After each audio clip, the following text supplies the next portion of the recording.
A lot of clinics work with pharmacies every day, but some are still very unsure on what that process should look like. So today I want to walk you through the broad framework of how that should look in your clinic.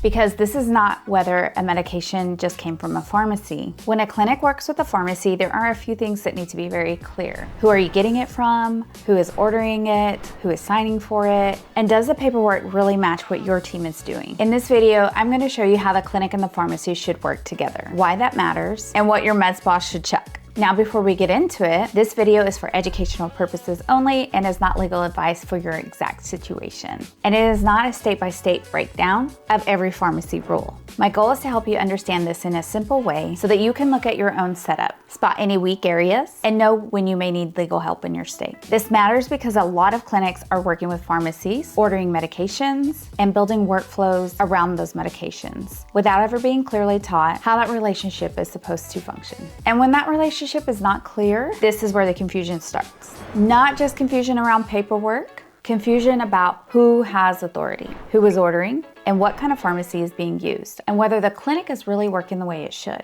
And the biggest misunderstanding that I want to clear up today is a lot of people treat all pharmacy relationships like they work the same, and they do not. So first, let's talk about that. Not all pharmacy relationships work the same way. And this is one of the biggest reasons clinics get confused. A lot of clinics hear language like 503A and 503B, but they don't really understand why that language matters on the clinic side of things. So at a broad level, here's what you want to understand. A 503A pharmacy usually makes prescriptions that are patient-specific and based on a valid prescription. A 503B pharmacy works in a different way and may provide compounded stock medication for office use, depending on the situation. And that distinction matters because the type of pharmacy used affects how ordering, paperwork, and the full process should work in your clinic. So the better question is not just, are we getting this from a pharmacy? The better question is, what kind of pharmacy are we using? And does the way we order and use this product match the setup? This is where clinics need more clarity because when people don't understand the model, they often build a workflow around assumptions. And that is where the problem starts. And once you understand that not all pharmacy relationships are the same, the next question becomes, who on the clinic side is actually supposed to be ordering and signing? This is another area where clinics get in trouble. And I have seen this firsthand. I have had so many clinics that have come to me and said that they've gotten their licenses taken away because they're not, the proper person isn't signing in clinic and that type of thing. So I have talked to at least 5 clinics recently that have had this happen. I had one where an RN was signing. She got a fine because she doesn't have prescriptive authority. So make sure that you know who's signing because not everyone involved in the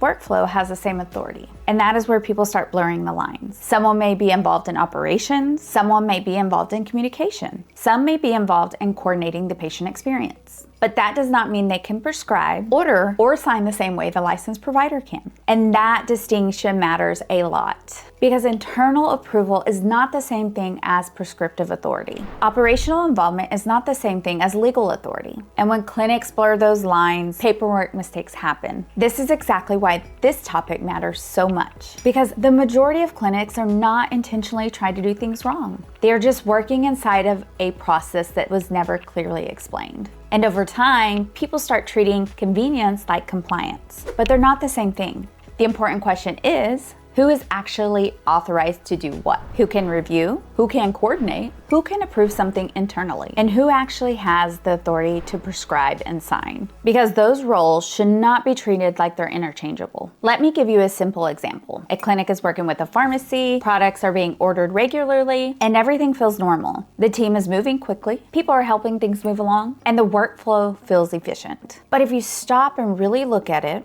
there may be confusion around who is actually placing the order, who is signing it, and whether that person has the authority to be doing that in the way the clinic assumes. And this is where people get caught off guard. Not because they thought they were doing something reckless, but because the workflow felt familiar enough that no one stopped to question whether the authority behind it was actually clear. And that leads into the bigger question, even if you understand the pharmacy model, and even if you know who should be ordering and signing, does the workflow from pharmacy to patient actually make sense? This is the part I really want people to think through. A clinic-pharmacy relationship should be clear enough that you can simply explain it. What type of pharmacy are we working with? What kind of order is being placed? Is this patient-specific, or is this part of a different ordering model? Who is authorized to order and sign? How does that product move from the pharmacy into the clinic's workflow? And does the paperwork actually match what is happening in real life? This is the standard that I want people to think about, because if the workflow makes sense, it should be explainable,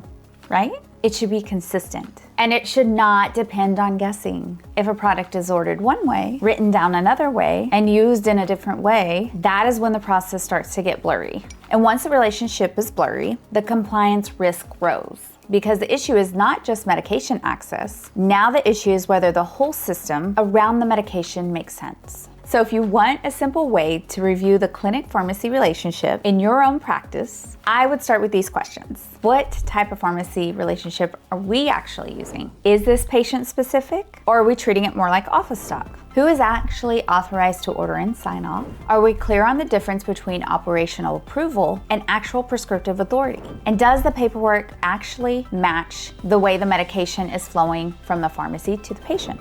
Those questions alone can reveal a lot. They can show you where your process is clear, and they can show you where people may make assumptions. And they can show you where your clinic may need to slow down and tighten the workflow. Because at the end of the day, a compliant clinic-pharmacy relationship is not just about access to the medication. It's about using the right pharmacy model, the right ordering flow, the right provider authority, and the right paperwork behind it. And if any of those pieces are unclear, the relationship may not be as strong or as compliant as it feels. So if you take anything away from this video, let it be this. Make sure your clinic understands what type of relationship it's using, who actually has authority, and whether the workflow makes sense from start to finish. Because when those pieces are clear, your process becomes much easier to support. If you want help reviewing the pharmacy relationship in your practice and making sure your workflow, authority, and documentation all make sense together, that is exactly the kind of compliance support we help with. You can connect with us through the link below.